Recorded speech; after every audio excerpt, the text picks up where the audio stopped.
పూర్తి స్థాయిలో కూడా చాలా వరకు మీరు చూసే ఉంటారు. ఇక చూడురి, నేను చెప్పలే. అయ్యో రైతన్న, సూర్యాపేట జిల్లా తుంగతుర్తి నియోజకవర్గం జాజిరెడ్డిగూడెం మండలం కుమ్మాల గ్రామంలో నీళ్లు లేక ఎండిపోయిన వరి పంట, చేసేది లేక వరి పొలాన్ని పశువులకు మేతగా కూడా వదిలేస్తున్న సంఘటన. సరే, ఈ లెక్కన పూర్తి స్థాయిలో కూడా ఒకసారి లెక్కలేసుకున్నాం. ఈ భూమిని సదును చేయడానికి మొదటి ఖర్చు,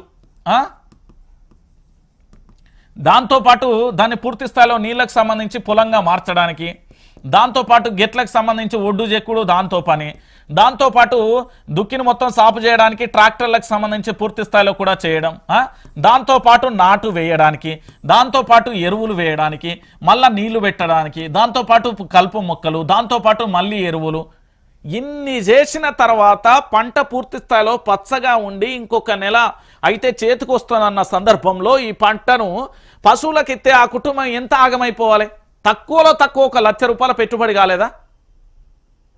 మనం మాట్లాడుకుందాం బై, తక్కువలో 1 లక్ష రూపాయలన్న పెట్టుబడి కాలేదా? అయ్యే ఉంటుంది కదా. 1 లక్ష రూపాయల పెట్టుబడి అయినప్పుడు ఈరోజు ఆ 1 లక్ష రూపాయల పెట్టుబడి పెట్టి దాదాపుగా 2 లక్షలు 3 లక్షలు వస్తాయి, ఆదాయం వస్తుంది అనుకునే సమయానికి ఈరోజు రైతులు పంటను పశువులకు మేతగా ఇవ్వాల్సిన పరిస్థితి ఏర్పడిందా? ఎందుకు ఇస్తున్నారు? నీళ్లు లేక. గా పక్కనే గోదావరి నీళ్లు గలగలా గలగలామని పారిపోతా ఉంటే ఏం చేస్తున్నారు ఈ అధికారులకు సంబంధించి? ఇంజనీరింగ్ వ్యవస్థ ఏం చేస్తున్నారు? వ్యవసాయ శాఖ అధికారులు ఏం చేస్తున్నారు? కలెక్టర్లు ఏం చేస్తున్నారు? అడగోలు పనుల పుల్లలు పెట్టుడుకంటే ఈ పనులు చేయరాదు, రైతులకు నీళ్ళు ఇయ్యరాదు. యజుడురి ఒకసారి తెలంగాణ సమాజం మొత్తం కూడా ఆలోచించాలి. ఈరోజు రైతులు ఆరుగాలం పండించిన పంట పశువుల మేతకేస్తే ఆ రైతు గుండె గువ్వేలు మనదా? ఆ రైతు కుటుంబం ఏం గాను? ఆ రైతులకు సంబంధించిన పరిస్థితి ఏం గాను ఒకసారి ఆలోచించాలి తెలంగాణ సమాజం మొత్తం కూడా. ఎస్, ఈ ప్రభుత్వం చేతగాని దద్దమ్మ పాలన కాదా? ఈ రాష్ట్రానికి సంబంధించిన వ్యవసాయ శాఖ మంత్రి, దాంతోపాటు నీటిపారుదల శాఖ మంత్రి ఏం చేస్తున్నట్టు? గుడ్డి గుర్రానికి ఏమైనా పనులు తోముతున్నారా? అయ్యా రైతన్నా, నీ పంటనేకి ఎందుకు పశువులకు మేతగా వేస్తున్నావు? నీళ్లు లేకపోవడం వల్ల ఆ నీళ్లు మేము ఇస్తామని అక్కడ స్థానిక ఎమ్మెల్యే ఏం చేస్తున్నాడండి? కొడుగుడు మీద ఈకలు వ్యక్తున్నాడా? ఆ జిల్లాకు సంబంధించిన మంత్రులు ఏం చేస్తున్నారండి? నాకు అర్థం కాని విషయం, ఈ తెలంగాణలో గిదా రైతుల జీవితాలతోనే ఆడుకునే ఈ ప్రభుత్వాలు మనకు ఉండేందుకండి? సార్, మీరు అందరూ కూడా ఆలోచించాలి. దయచేసి నేను తెలంగాణ ప్రాంత ప్రజల్ని అడుగుతా ఉన్నా. ఈరోజు ఇక్కడ తుంగతుర్తి నియోజకవర్గమే అనుకుందాం. ఈ తుంగతుర్తి నియోజకవర్గాన్ని మందుల సామాన్లు ఉంటాడు కదా, మరి ఏం చేస్తున్నాడు ఆయన? నీళ్లు రాకపోతే అక్కడ నీళ్ళు ఇయ్యడా? ఆ జిల్లాకు సంబంధించిన కోమటిరెడ్డి వెంకటరెడ్డి ఏం చేస్తున్నాడు? ఉత్తమ్ కుమార్ రెడ్డి ఏం చేస్తున్నాడు? దాంతోపాటు ఎవరు ఇంకా మంత్రులు ఉన్నారు కదా, ఆ మంత్రులందరూ ఏం చేస్తున్నారు? మరి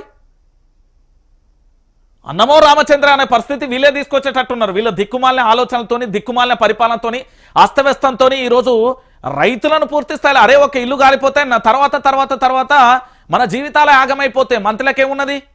అడ్డగోలుగా పందికొక్కులు సంపాదించింది ఒక్కొక్కడు రాజకీయ నాయకుడు అనేటోడు. మనకేమున్నది? పొద్దుగా లేస్తే పస్తుల పడి అడ్డ మీద కూలీ లెక్క బతుకుని మనది పని చేస్తా కానీ పొట్టగడవది. ఈరోజు వ్యవసాయాన్ని మొత్తం ఆగం చేస్తున్న ఈ దుర్మార్గమైన కాంగ్రెస్ ప్రభుత్వం అవసరమా? అరే ఆలోచించండి భయ్, ఎంత పచ్చదనంతో కలకలలాడుతున్న ఈ పంటను పశువులకు మేతగా వేస్తా ఉంటే ఆ రైతన్న గుండె ఏం కావాలి? ఒకసారి మీరు అందరూ కూడా ఆలోచించాలి. ప్రతి ఒక్కరూ రైతు బిడ్డనే ఈ తెలంగాణలో. అరే ఇంతకంటే దారుణమైన పరిస్థితి ఇంకేముంటుందండి తెలంగాణ ప్రాంత బిడ్డలారా? ఇక ఈ పక్కనే చూడుర్రి, ఇగో ఇది చూడుర్రి, నో స్టాక్. రాష్ట్రంలో యూరియా కొరత అంటూ చూడొచ్చు. రైతులకు తప్పని తిప్పలు. ఏ జిల్లాలలో సరిపడా రాని బస్తాలు. తెల్లవారుజాము నుంచే రైతుల పడిగాపులు, చెప్పులు క్యూ లైన్లను పెట్టి ఎదురుచూపులు. ఓవైపు నీళ్ల బాధ, మరోవైపు ఎరువుల కోత. సాగు చేసేది ఎట్లా అంటున్న రైతులు. ప్రభుత్వం తీరుపై అన్నదాతల కన్నెర్ర. రాష్ట్రంలో యూరియా, ఈ యూరియాకు సంబంధించి ఇగో ఇక్కడ చూడుర్రి, చేతికి వచ్చిన పంటేమో పశువుల మేత అయిపోయింది. యూరియా బత్త కోసం పోతే ఉమ్మడి ఆంధ్రప్రదేశ్లో చెప్పులు ఎట్లున్నాయో గట్లున్న పరిస్థితి కనబడుతుంది. No stock. ఏం చేయాలి ఇప్పుడు? వ్యవసాయం చేసడానికి యూరియా లేకపాయే, కరెంటు లేకపాయే, నీళ్లు లేకపాయే. ఇక మరి దిక్కుమాలిన ప్రభుత్వం ఎందుకుండి? ఒకసారి మన అందరం కూడా ఆలోచించాలి. తెలంగాణ సమాజం, తెలంగాణ ప్రాంత ప్రజలందరినీ అడుగుతా ఉన్నా, ఈరోజు ఒక అవగాహన రాహిత్యంతో, ఒక బాధ్యత రాహిత్యంతో, ఒక అనాలోచితమైన నిర్ణయంతో కనీసం పూర్తి స్థాయిలో కూడా ఈ తెలంగాణ ప్రాంత ప్రజల రైతుల పక్షాన ఈ ప్రభుత్వం లేదు అని చెప్పడానికి ఇది నిదర్శనం కాదా? అరే రైతులకు సంబంధించి పూర్తి స్థాయిలో ఇంత అవస్థలు పడతా ఉంటే ఈ ప్రభుత్వాలు ఏం చేస్తున్నాయండి? గుడ్డి గుర్రానికి ఏమైనా పనులు తోముతున్నాయా ఈ ప్రభుత్వం? సరే మా రాజకీయ నాయకులకు అదేంటంటే దున్నపోతు మీద వానగొచ్చినా చెల్లించినట్టు వాళ్ళు అట్లున్నారు అనుకుందాం. అధికారులు ఏం చేస్తున్నారు?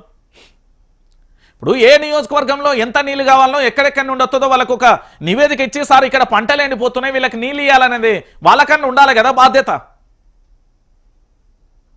అడ్డమైన ఫైళ్ళల్లా అడ్డమైన రోతలల్లా ఏలు పెట్టి గెలుకుల్లా వీళ్ళు అధికారులు కొందరు ఉంటారు కదా, మరి ఇలాంటిది ఎందుకు చేయరు అంటున్నా. నో స్టాక్ అనేది ఎందుకు బోర్డు పెట్టాల్సి వస్తుంది?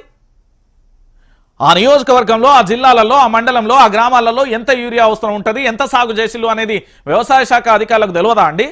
వాళ్ళకు బాధ్యత లేదా? అరే ఇంత దారుణమైన పరిస్థితి ఏందండి ఈ తెలంగాణలో?